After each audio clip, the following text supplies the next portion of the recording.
What if I told you that Egypt, the land of the pyramids, pharaohs, and gods, was once ruled by kings from the south, not invaders from Europe, not conquerors from Asia, but Nubian kings from Africa, crowned as pharaohs of Egypt itself. For nearly a century, the kingdom of Kush ruled all of Egypt as its 25th dynasty, restoring temples, reviving traditions, and ruling an empire that stretched from the Nile Delta to deep into Nubia. This is the story of the Black Pharaohs and the forgotten empire of Kush.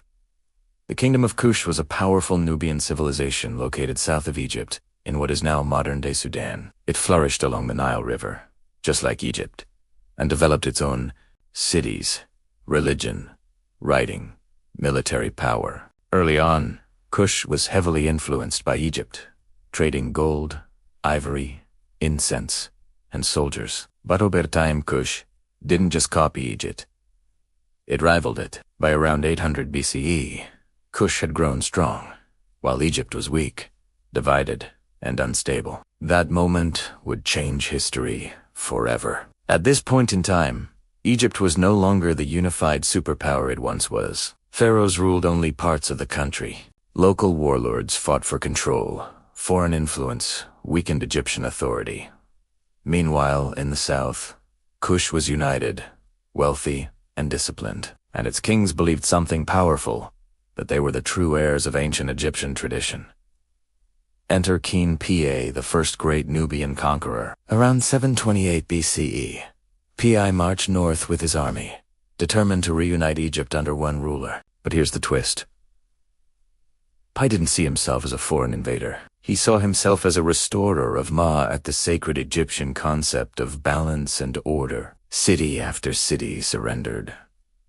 Local rulers bowed before him, and Pa became pharaoh of all Egypt. For the first time in history, Egypt was ruled by kings from Nubia.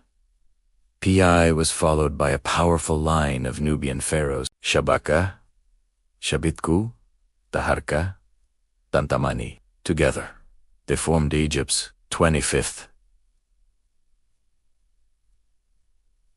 dynasty. These kings restored ancient temples, revived traditional Egyptian art and religion, built pyramids in Nubia. More than Egypt ever had pharaoh, Taharka became one of the most powerful rulers Egypt had seen in centuries, ruling an empire that challenged even the Assyrians. But that power would soon attract a dangerous enemy. Oh, the northeast. The Assyrian Empire was rising, ruthless, organized, and brutal. They clashed repeatedly with the Kushite pharaohs. Despite early victories, the Assyrians eventually invaded Egypt with overwhelming force. B656 BCE. The Nubian kings were pushed out of Egypt, but not defeated. They retreated south, continuing to rule Kush for centuries. Their legacy, however, would be buried by time and by history itself. For generations, the story of Kush was minimized or ignored. Colonial era historians downplayed African power, erased Nubian achievements, framed Egypt as separate from the rest of Africa, but archaeology tells a different story. Kush was not a shadow of Egypt. It was a great African civilization that once ruled the most famous empire on earth. The kingdom of Kush reminds us that history is bigger and more complex than we often told.